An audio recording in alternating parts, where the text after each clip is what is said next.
anybody know why on an island tidal just has no traction? Why does tidal on an island? Why does tidal not get a mention?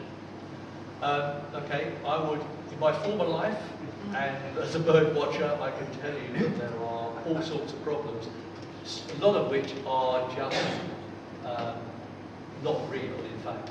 But there's a whole issue there, I think, we could spend the next evening, some of this evening debating.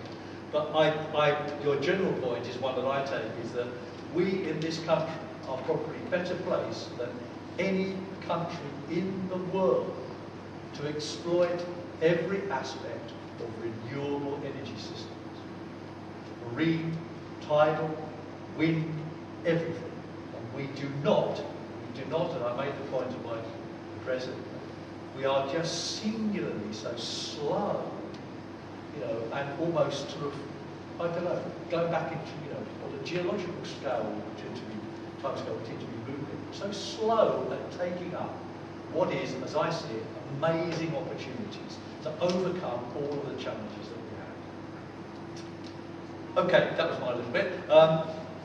Edward, you had a question related to energy in relation to hydrogen as a low carbon, whether it is a low carbon fuel or not. Yes. I believe that the borough is planning for Swindon to become a leader in hydrogen economy. And my question is that a low carbon future, and if it is, why? So there are a number of ways to answer this question. I've got a personal difference in terms of where I stand on the council policy, but this is my kind of personal views on this. My view is that if anybody talks about the hydrogen highway as the saviour of the car and buses, I think they are very misunderstanding of what the nature of the problem is and the scale of infrastructure that's actually needed. And I'm very happy to champion it and to try and push it through when it comes to fuel cells, for instance. And we actually are a leader of fuel cells. Look at Johnson Matthey opening up a research and development scheme around here. Research and development centre to look at fuel cells and how we do hydrogen for that. I actually think that the solution on all this is around storage as a mechanism. So we generate all this solar power during the course of the day. At night, you quite difficult to do that.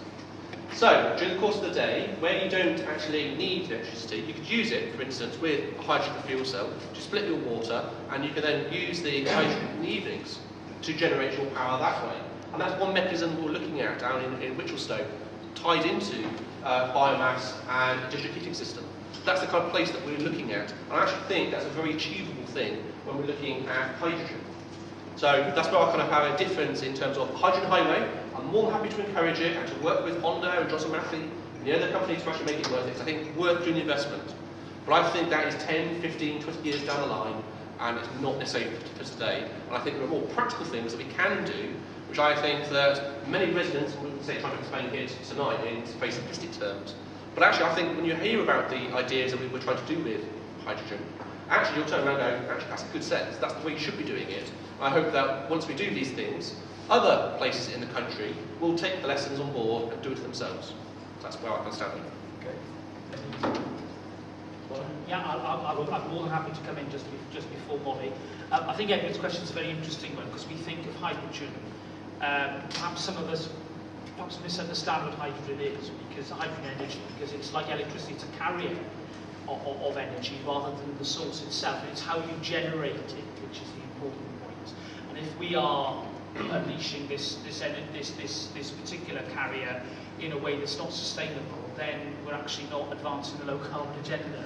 And it's therefore, as Dale says, how you do it that's important. And I think that whilst I'm hugely enthusiastic about the work of Johnson Matthey with its fuel cell technology development at Windmill Hill, and I'm also very enthusiastic about what Honda have been doing. And I've even driven one of their hydrogen cars, which was quite an experience. When I was told how much it was worth, it was one of those moments where perhaps I shouldn't have been behind the wheel. But I think it's an important question. Yes, we need to develop the technology, but at its heart, the source of that energy must be sustainable. Okay, I'm going to introduce a note of scepticism. I mean, it's quite nice to hear Dale being a bit sceptical about this, because I saw this on the web and I thought, oh, somebody's going to come along and be hugely enthusiastic about this, and I'm going to have to pour cold water on it. But I think you've always got to be careful about these sort of massive glamour projects and these huge, kind of slightly unrealistic ideas about keeping everything the same, but just bringing in another sort of energy.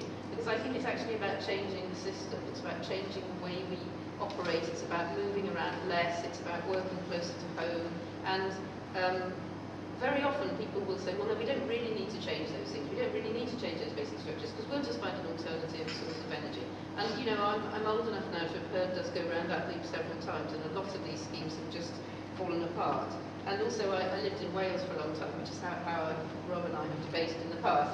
And I've seen quite a lot of these schemes be supported by people who are actually pretty good at getting money out of them by creating great enthusiasms for new technologies that actually never really go anywhere. So I'm a little bit sceptical for that reason as well. But as I said when I was making my introductory remarks, to me the important test to answer your question about whether this is part of a low carbon future or not is this test about energy return on energy invested. Very often you can make something work financially, but in the end you're just producing a whole lot more carbon dioxide. So to test out whether it's actually part of a sustainable future, you have to make sure that producing the energy and building the whole infrastructure that enables you to have that whether it's electric cars or whether it's a hydrogen system, you need to actually see how much investment of energy will there be in making that infrastructure work. And very often, when you've asked that question, you find out that actually it isn't a low carbon technology at all. Okay. Anyone else want to comment on the hydrogen? Well, I think converting water into hydrogen using electrolysis is a very uneconomic way of producing energy. So we're really using more energy to produce less energy, even though hydrogen is clean energy. There's always been scepticism around it, and in fact, you know, all sorts of, as well as the energy stuff, but the issues about storage and dangers and moving it around. So it's always been there. And I think it's just unfortunate if we actually get hooked in like this, get hooked into one magic bullet approach to things. We still need to actually have at this early stage now getting into renewables. I think actually a slightly more diverse approach to supplying or getting yourself security for demand. And therefore you've got to explore all of the options, not just go down one route. Now,